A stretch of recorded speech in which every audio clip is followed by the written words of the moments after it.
everyone, and welcome to the Advantage Daily Update. So for today's update, we're going to concentrate on the government's job retention scheme, which was launched on the 20th of March. So the purpose of the scheme is to try and help businesses manage their costs during the coronavirus pandemic. From talking to members over the last couple of weeks, managing the costs is going to be extremely critical in terms of safeguarding their business for the future.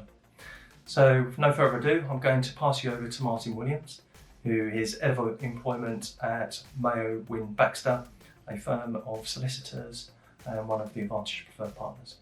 Hello, my name is Martin Williams. I'm a partner at Mayo Wynne Baxter and my specialty is in employment law. I've been asked to speak to you about the coronavirus job retention scheme that's been introduced by the government. Now, what is it?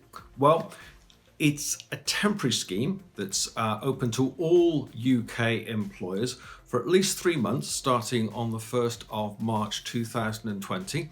And it's expected to be up and running properly until about the end of April, though we're not certain of any particular dates. So there's a certain amount of backdating that will be involved, and it's designed to support employers whose operations have been severely hit by the coronavirus pandemic.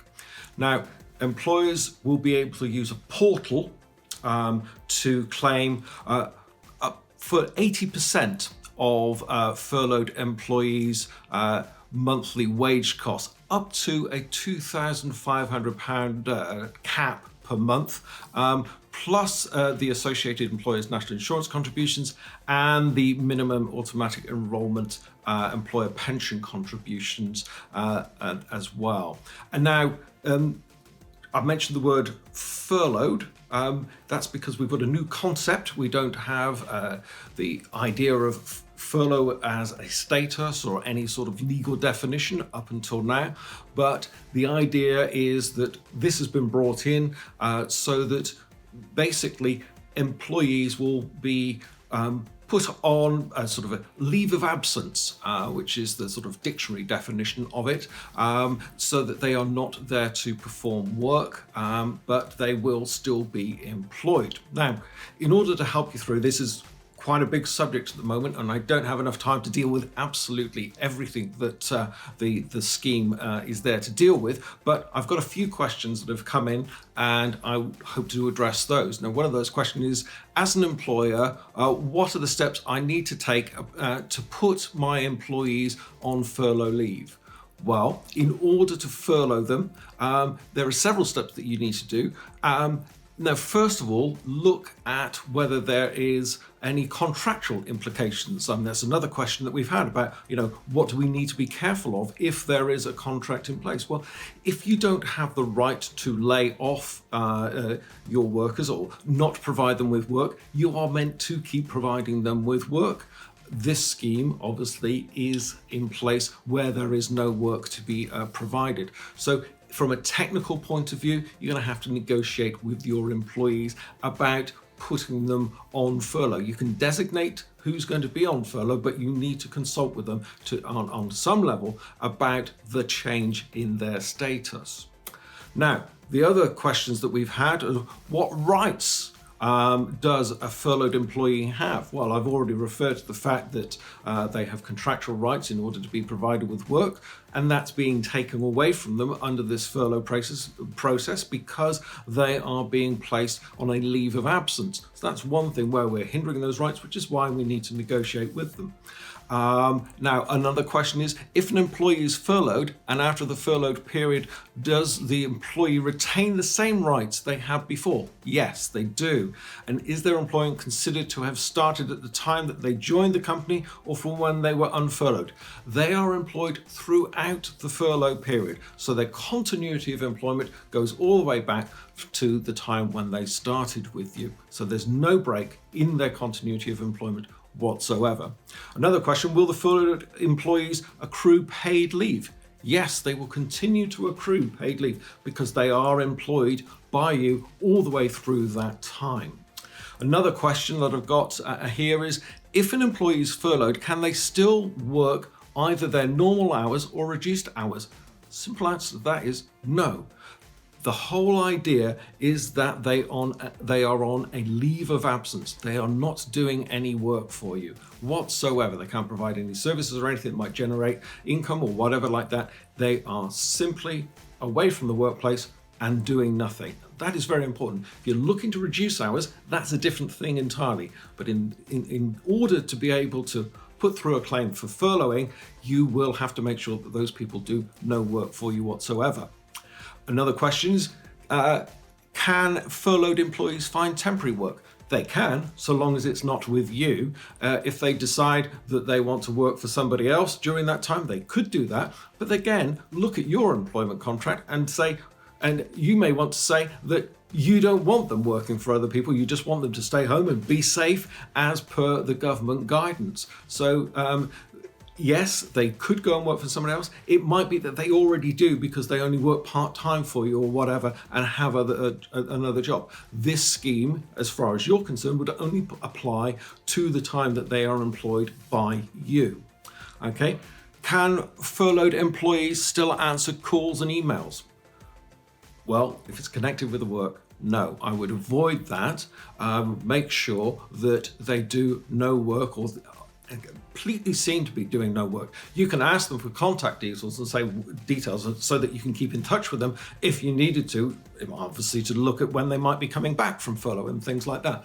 But you should not be doing anything that seems as though it is work with those people. Then there's questions about pay. Will the government grant cover those on reduced hours? Well, no, because they will still be working. So we can rule that one out. We have this amount of payment, the 80%. And yes, they will be paid 80% if you put your application through and you get the money back. You can, if you have the financial ability to do so, you can make up the other 20% on that, but you're not obliged so to do. But if you are looking to reduce pay, you have to consider that that is a contractual entitlement to receive a certain amount of pay. So again, you would have to negotiate with your employees about that reduction in pay and make sure that you get that agreement in writing. Okay? So how long will the government job retention scheme last for? Well, I mentioned it's for a period of 3 months, starting from the 1st of March through to the 31st of May. It's possible that it may go beyond that point, but at the moment, it's only going to be up until that point. And when you are furloughing your staff, they must be furloughed for at least 3 weeks at a time. So if you decide to furlough them and you change your mind after a week, you can't really do that. What you would have to do is wait 3 weeks and then bring them back in should you find that you've got the work for them to do. Again, in terms of the amount of money, it's 80% of the salary costs, but it is capped at $2,500. So there will be some people who get paid more than that a month whose take-home pay, if you only stick to the amount that the government gives you, will decrease by more than 20%, and that will be a negotiating point that you will probably have to enter into with those employees because they may feel quite hard done by, and they may also fall into financial difficulties themselves because of that decrease. Who pays the employees is one of the questions we've got. Now, you will pay the employees and then you apply to the government through the portal to get the money back. There are probably some people who won't have the cash flow wherewithal to be able to do that, but that is ideally what you should do. How will the process work? Well, there will be a portal, we hope, and that will be up and operating at the end of April. Again, we hope. Now, there are going to be some details that you can already put into place to get ready for that in order to make the applications, and I can't go into the details of how the applications will work, but we do know that you will need to have ready PAYE reference number, because obviously they have to be on PAYE in order to get onto the scheme, the number of employees being furloughed, the claim period, the start and end date, and also the amount being claimed. Obviously, that is very important, and also the appropriate banker details, and also your contact name and your phone number. I imagine there'll be lots of phone calls about this system when it comes up and running. Now, one more question we've got here. Can somebody collect unemployment if they're on furlough? No, because they're not unemployed. They are being paid through this particular system. Another question is, do I have to pay redundancy pay? No, because they're not being made redundant. The purpose of the scheme is to avoid them being made redundant. Now, can you designate all of your employees to be furloughed is one of the questions. Yes, if you've closed down and you are not carrying on trading in any real sense at that point, yes, you can actually furlough all of those employees. That could include you as a director, but of course you would not be able to work on the company itself either. The same rules would apply. Now, another question I've got here is, if my staff contracts do not specifically give me the rights to reduce hours, what can I do? I mentioned that before. You need to negotiate a change in the circumstances away from what the contract actually says. And then one more final question that I've got here. I have made a member of staff redundant due to the coronavirus. Can I re-employ them on a furlough agreement? It is possible to reinstate them if you wanted to do that. That is as long as the redundancy was after the 28th of February. So you can do that and then reinstate them and make sure that they're on furlough, because obviously you may have acted to make them redundant before you knew about the furlough scheme. I hope that's very helpful. And if you need more details about the scheme, then obviously we're there to help you if we can. Thank you. Okay, thanks for that update, Martin. That's much appreciated. Thanks to the Advantage members who sent over those questions for Martin to answer. So whilst we're here, there's a couple of other resources that it's worth pointing you in the direction of. The first one is ACAS.